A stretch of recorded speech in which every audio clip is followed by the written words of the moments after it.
একজন তামিম, কবজির ইনজুরি কিংবা একজন সাকিব যখন পছন্দরা আঙুল দিয়ে ক্রিকেটের মাঠ দাপিয়ে বেড়ায় তখন আমাদের গর্ব শেষ থাকে না। এদের নিয়ে আমাদের মাতামাতি উন্মাদনার অন্তরাল থাকে না। কিন্তু ঠিক তার উল্টো পাশে জামাল ভুঁইয়া নামক আমাদের একজন ফুটবলার যে সুদূর ডেনমার্ক থেকে এসেছেন, শত প্রতিবন্ধকতার সাথেও লড়াই করে যাচ্ছেন লাল সবুজের পতাকার জন্য। হতে পারত সন্ত্রাসী হামলায় 17 বছর বয়সেই না ফেরার দেশে চলে গিয়েছেন, পারতেন তিনি বাবার জন্মভূমির টানে বাংলাদেশে না ফিরে ডেনমার্কের মতো দেশে ফুটবল মাতাতে, কিন্তু তিনি তা করেননি।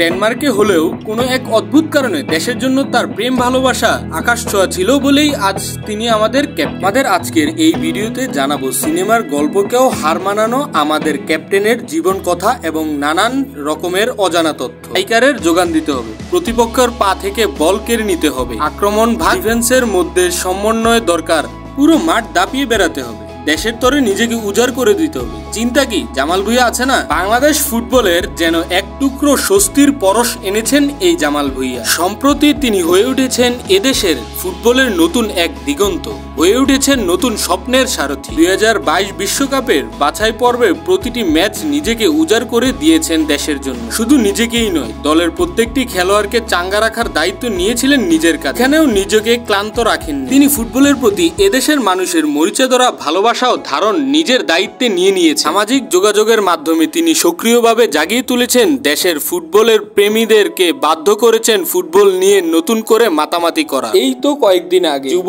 ভারতীয় স্টেডিয়ামে গম গম করছিল ভারতীয় দর্শক। এর সংখ্যা ছিল প্রায় 80,000। তাদের ফুটবল যখন সোনালী অতীত ছিল তখন মেরে কেটে হয়তো 1020 দর্শক হতো, কিন্তু গত 2 দশক ধরে মাঠের দর্শক অনুবীক্ষণ যন্ত্র দিয়েও খুঁজে পাওয়া যায় না। সেখানে এত বিশাল পরিমাণ দর্শক, সেও আবার হাতে গোনা 100 ছাড়া, সবাই প্রতিপক্ষে। এখানে জামালের নেতৃত্বে যে খেলা খেলছেন টিম বাংলাদেশ, তাতে দেশের ফুটবল নিয়ে নড়েচড়া বসার কথা ছিল সব। এর আগে বঙ্গবন্ধু গোল্ড কাপ টুর্নামেন্ট দিয়ে নিজেকে আলাদা করে চিনিয়েছেন এই তরুণ, জিতেছেন টুর্নামেন্ট সেরা খেলোয়াড় পুরস্কার। চারিদিকে শুধু জামাল জামাল, এই যে আজ চারিদিকে শুধু জামালের স্রোত, তার পেছনে গল্পটি নিশ্চিত যে কোনো পরিচালকের জন্য লুফে নেওয়ার মতো। প্রথমে যখন তিনি বাংলাদেশ টিমে যোগ দিতে চেয়েছিলেন তখন ট্রায়ালের সময় তাকে অনেক বাধা বিধি এড়াতে হয়েছিল। জামাল ভুগছিলেন পানি শূন্যতায়, ফলাফল জামালকে বাতিলের খাতায় ফেলে দিল। সেই বাতিল থেকে আজ তিনি আমাদের দলের ক্যাপ্টেন। বছর বয়সেই সব থেমে যেতে পারত